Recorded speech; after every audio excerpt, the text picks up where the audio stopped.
All right, so I'm here with Matthew Graham here at the Soundspace, and we're chatting about his upcoming EP release.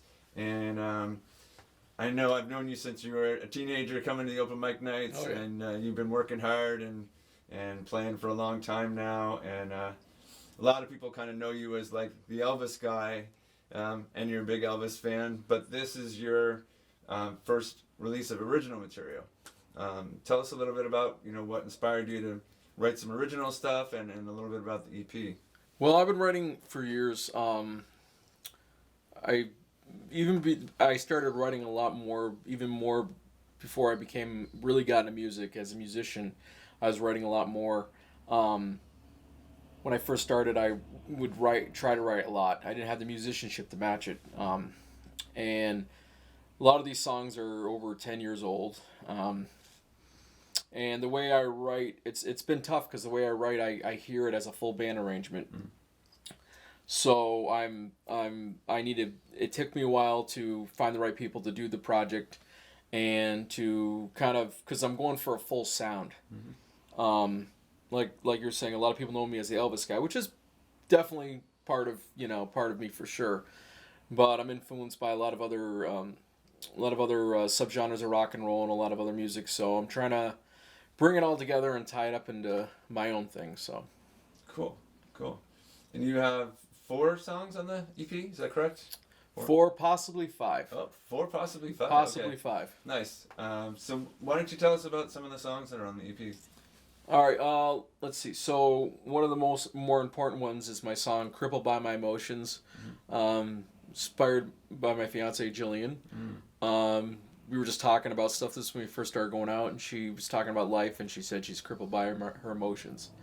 So I was like, That's a great line. that is a great line. So I wrote it into a song, and kind of about us and getting together, and so that one evolved. I gotta cite my cousin Michael LaBelle.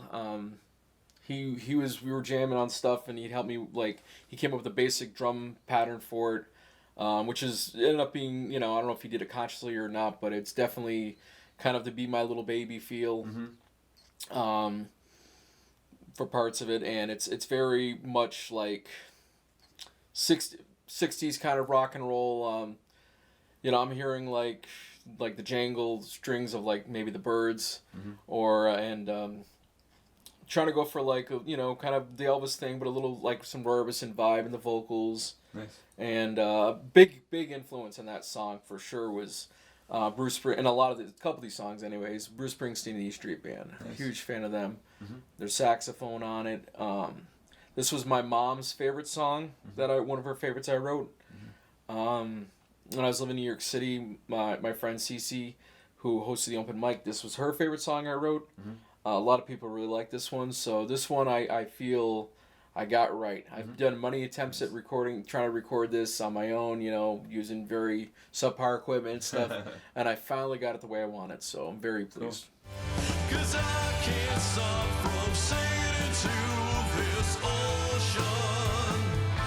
With this devotion, I'm crippled by my emotions.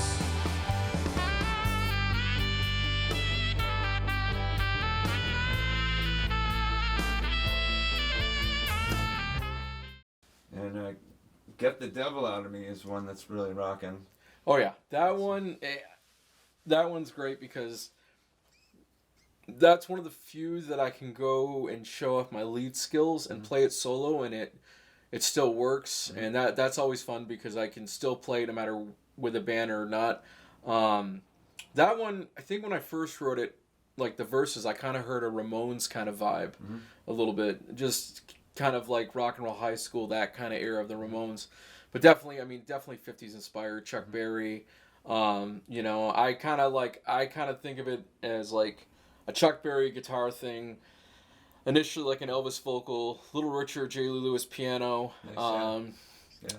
You a lot know, going on there. there is, and In a good way. at the end, I Yeah. try to do like a little what I call, because it actually worked out where it sits. The harmonies, like I call it my Little Richard register. I did a high harmony, trying to make it kind of Little Richard-esque, so it sounds nice. like Little Richard's come in and to sing with Elvis at the last verse. Cool. And the solo is inspired I did some stuff kind of inspired by Brian Setzer Yeah. of the Stray Cats and Brian Setzer Orchestra, one of my favorite guitar players of all time. Definitely. So a lot of influence, and I gotta say Ross, who played drums on it, Ross V.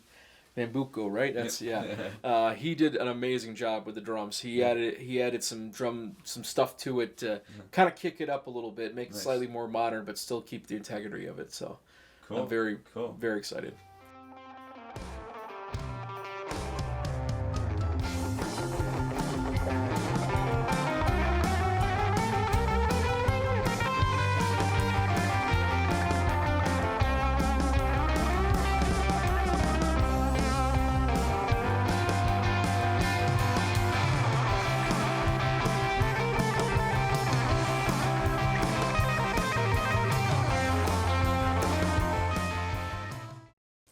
And The Drive is another one that I listened to right before our interview. That's got also kind of real rockin' kind of tune. Yeah, Drive's funny because one of my other favorite bands, and kind of similar to Springsteen, but they differ in some ways in some of their stuff, is John Cafferty and the Beaver Brown Band. Oh, nice. The Eddie and the Cruiser 1 and 2 soundtracks. Yeah. I listen to those all the time. Yeah. And the second movie really has some great stuff. Mm-hmm. And there's a lot of great guitar work, and it's more R&B influenced and some cool stuff.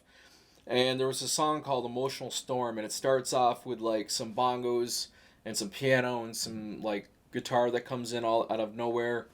So that kind of inspired the intro. Again, my cousin Mikey helped me out getting that, kind of come up with solidifying that intro. He took the bongo idea, put on the drums. Mm-hmm. I have many versions of this I attempted over the years. The running joke with me and Jillian is like, I'd be working on music. She's like, "What are you doing?" I'm like, "Take a guess." She's like, "Mixing Drive again?" I'm like, "Yeah." So this song, I'm glad I got it down. It's like I said, it's kind of funny because Ross, when we were rehearsing it, Ross said, "This sounds like a cross between John Cafferty and AC/DC," and I'm like, "That's pretty much what I was going for." That's so cool. I feel like I hit the nail on the head. This is my cousin Dylan's favorite song, "Rest in Peace." Mm-hmm. This is one they seem to like, again, in open mics and stuff. So I'm very, very excited to have this one. Mm-hmm. I got to give credit to Zach Primrose, whose studio I recorded at. My friend Angie had some car sounds she recorded for her play in college. And then I think one of them was like, one was a 57 Chevy, and I think one was like a 49 Ford or something. And she sent me them, and I sent them to Zach, and he put them in the song. Yeah. And I was able to get him to do that, and it was perfect. So, Cool. Very pumped for this one. I wanna drive into the sunset of a summer's day, and I wanna travel, wanna get away where the windows roll down and feel so free. Come on, baby, and drive with me. I said drive with me. Yeah, let's drive.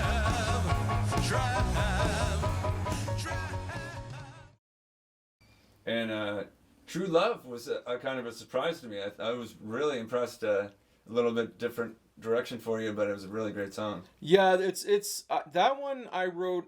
That one's the most recent of them, and this is one that, like the rest of the songs, I knew had a great reaction with people. This one was the one where I was like, I felt like this is it's very much like I really wanted to record it because I definitely just wanted to get it out the way I wanted to hear it. I kind of came up with, for this, I was not sure how I came up with the intro, but I know, like, for the verse chords and stuff, I was thinking, George Harrison, My Sweet Lord, that kind of thing. I try to do a lot of, like, during the chorus, it's like full-on 50s doo-wop and stuff, but I try to add a lot of different influences into it. Lots of Roy Orbison. I call it my Elvis Orbison song because it's kind of where I'm going for that, for sure. Like, I'm not being shy about that one at all. And just kind of like I had it where I wanted to get more rock as the song progressed, sounded more 50s towards the beginning, and then get a little harder, more on the rock side as it went on. And Chaz Canny, and I gotta say, he played sax on that and Crippled, and he did phenomenal on those tunes. He just ripped, bring the Clarence Clemens sound Nice. that I wanted, and that one's the newest one, and that one's a lot of fun, and it's good to show off my vocals for that one, and a lot of fun. So Yeah, I was impressed.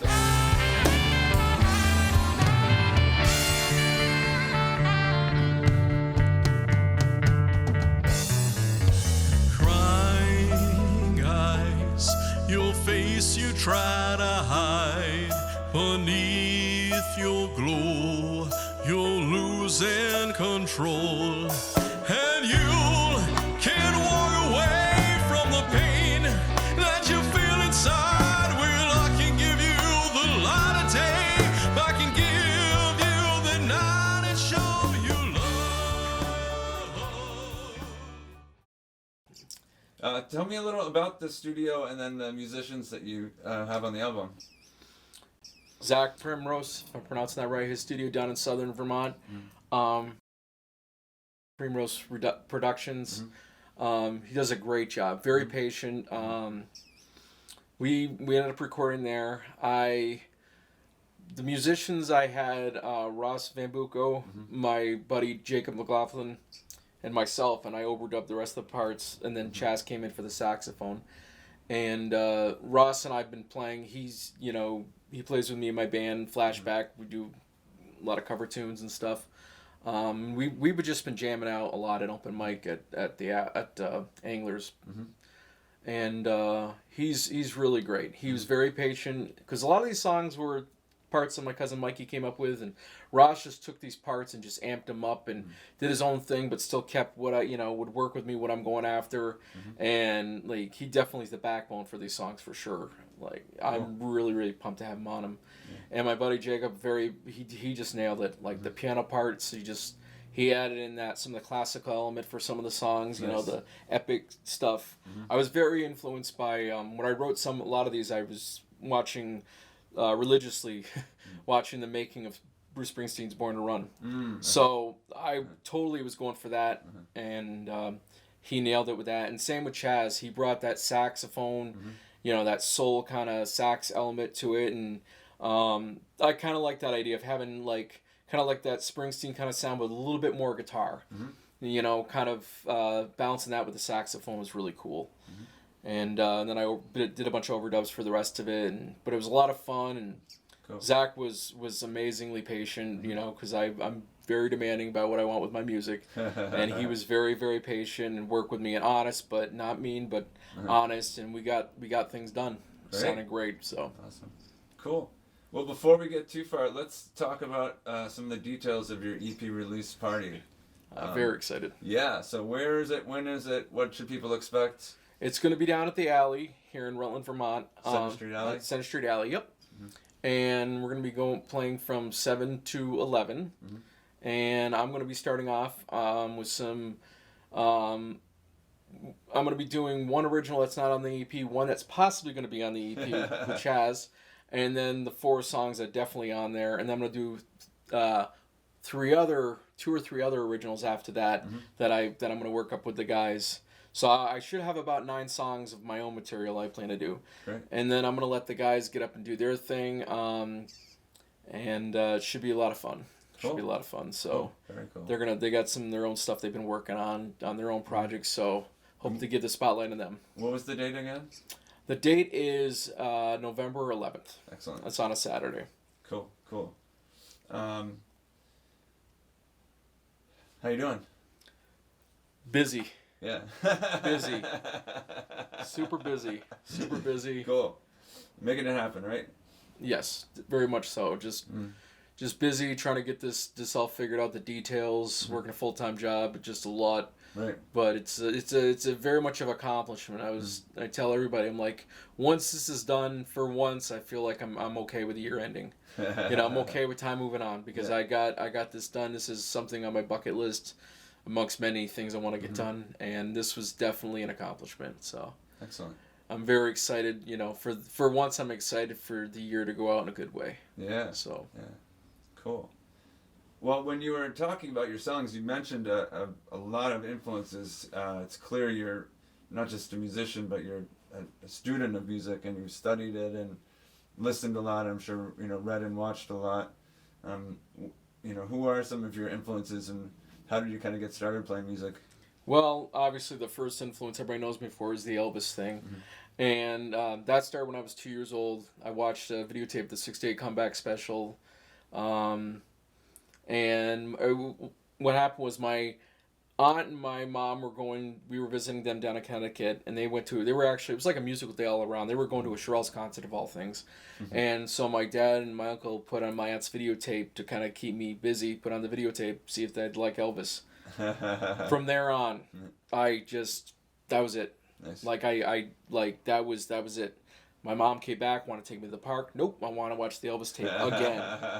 And my poor parents, I drove them nuts. And it was nothing that they pushed on me. My dad played the older Elvis and stuff. He liked Elvis, but it was nothing that was really pushed on me.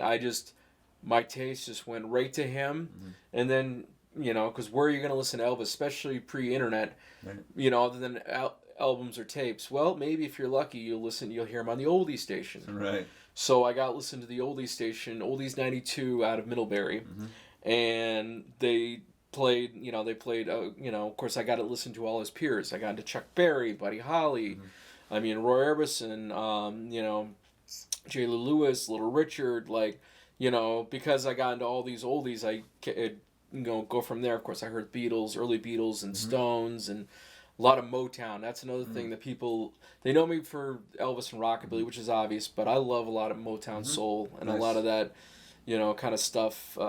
The Drifters, a lot of doo-wop groups, Temptations I love, and just a lot of that stuff. And then, it just snowballed Right.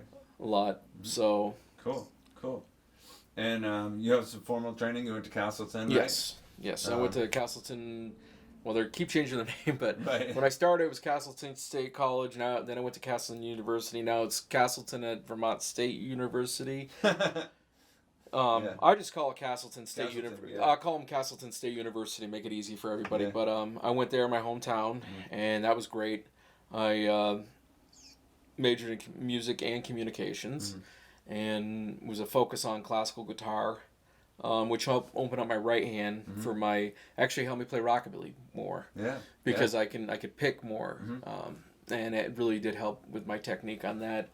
And then while I was doing that, outside of college, I joined a barbershop choir run by Dan Graves, and that was a lot of fun. And that kind of helped more with my melodic ear. And of course, the funny part of it is I'd be in choir at college singing a bass one part, and then I'd turn around and go there, and they'd have me on the lead, so I'd be singing both ends of my range in a single day. But it was a lot of fun.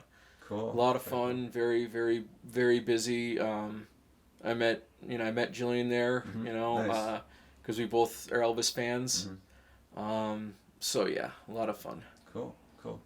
And you spent a little time in New York City as well, and that's I kind moved- of turning point. Yes, I saved up money and I moved to New York City to pursue music, and moved down there, lived in a sublet for a while.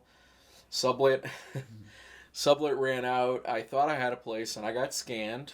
So then I was working at the time in Brooklyn. So I had a sublet in Staten Island, would commute to Brooklyn every day, 5 days a week for work. And then I got scammed, my boss was nice enough to let me keep my stuff, majority of my stuff in the basement at the butcher shop, that I worked at. So I'd go with my guitar and my suitcase, to keep on me. I'd go around from hotel to hotel for half a month. Oh, wow.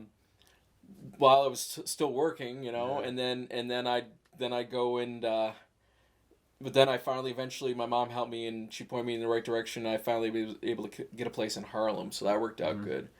But anyway, but yeah, it was great. New York City was great. I joined, within a month, I joined my first band down there. We did a lot of 50s, 60s stuff, kind of like a lot of what I do with Flashback. It was great times. With our first gig, we lucked out because they booked us because they thought we were another band with a similar name. So we lucked out to get a gig there, and we lucked out.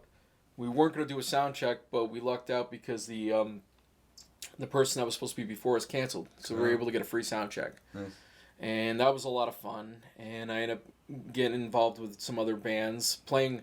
One thing that really surprised me about the city, and you think this New York, you might think jazz, but there's like some really cool blues jams down there. I lucked out. I went. It was booked as like an open mic, but it ended up being more of a jam. It was Cassidy's like 57th Street or 56th Street, and I became friends with a lot of the people, and they were most older people, which I'm used to with the music I'm into, but. It was great. It was a lot of fun. They played a lot of the roots rock and 50s stuff. And from then, I found out about down at the Red Line, down at the Village, they do open mic every Monday. And I went there when I could make it. And it was just great. I got to, I mean, I like to play, but it was great just to watch. I got more into blues the older I got. So it was great to watch people, watch and be like, okay, I could play that. But the question is, why don't I play that? And watching people how they, it's not about how fast you can play or how many crazy techniques. Right. It's, about taste, phrasing. And I got to watch some really great players, great players, met some cool people. Then I did this We Love Songwriters open mic with my friend CC Eve. I got to be friends with her, and that was amazing. They had all sorts of people, like all sorts of songwriters coming in. They'd have backing tracks, they'd have mini bands, they'd have, just all sorts of different music, and everybody was very supportive. Nice. And it was a blast. I had a really good time down there. It was a lot of fun. Cool. So I'm curious. Again, we've known each other quite a long time. What has it been like for you trying to play music in Rutland? I think Rutland's kind of got its good parts. It's got its challenges. Very tough. You're still here. Very tough. Well, yeah. I probably should backtrack a little, mention why I'm here. Unfortunately, why I came back. Right. My mom passed in December of 2019. And I had to come back, take care of stuff, and then before I was planning to come back, COVID hit. Oh, yeah. So I'm here, so, it snowballed. I ended up starting a cover band, and then I was like, I just decided I really want to get my originals down, and it's about time. I really got to get these down, and I want to get them recorded. It was actually something I was trying to do the week my mom passed. I was starting to work with some guys to try to down in the city to try to get them together. So I needed to get them done. It was driving me crazy, and playing covers, you are put in a box. I'm, I know a lot of people think of me for the Elvis thing. I get it. That's my look. It's almost part of my DNA at this point. Sometimes I don't even realize it. It's just me. But I really want to share with people, like my song Drive. It's, I'm not singing like Brian Johnson, but it's got an AC/DC vibe, But if I try to cover AC/DC, they're going to say we don't sound like, well, yeah, of course, So I wanted to be able to, like, share all my influences and, kind of and do my own thing and really show people what I'm fully about, aside from everything I just do in covers. Right. But it's been a struggle, trying to find the right people, going through multiple band members just for the cover band, trying to put things together. And I know I'm demanding, like the way I write and the way I hear things. But that's the other thing is I wanted to record them so I can show people what I'm going after, so people so people can know what I'm about, aside from just, the Elvis and the 50s, 60s stuff, which that's definitely a part of me. But like I said, I got other influences. I got into classic rock in high school and stuff, and definitely lots into blues, southern rock. So there's a lot of influences that go in there, but it's been a process, and it's been a lot balancing this and taking care of a house I inherited and work and 40-hour full-time job, and it's been a lot, but it's definitely coming down to the wire where it's going to be worth it. So nice, feeling very positive. Cool. Well, give us one more plug about the EP release party. Well, like I said, it's gonna be at the Center Street Alley. I'm gonna be doing about nine of my originals, 4 of which are definitely on the EP, and I'm really looking forward to getting out there and playing. And it's really cool playing at the Alley because, as you know, that was one of the first places I actually played out in public, doing open mic back in the day. Right. So it's gonna be full circle because now I'll be going up there, really doing my own songs with the band, and hopefully sounding really really good. As opposed to years ago when it was like getting up there, a nervous wreck, attitude guitar strings, attitude voice, and. So it's gonna be good. It's gonna be good Yeah. full circle to get comfortable and feel like I can just get up there and do my thing. And I'm really really pumped to do these songs live with with a full band. I got my buddy Michael who plays in Flashback. He's gonna be playing some organ on it with us as well. So it's just gonna be really really cool. It's gonna be a lot of fun. So yeah. I can't wait. Yeah, you've worked hard and you've earned it. You got here. Congratulations. Thank you. And have a lot of fun on the release party. Oh yeah, it's gonna be a blast.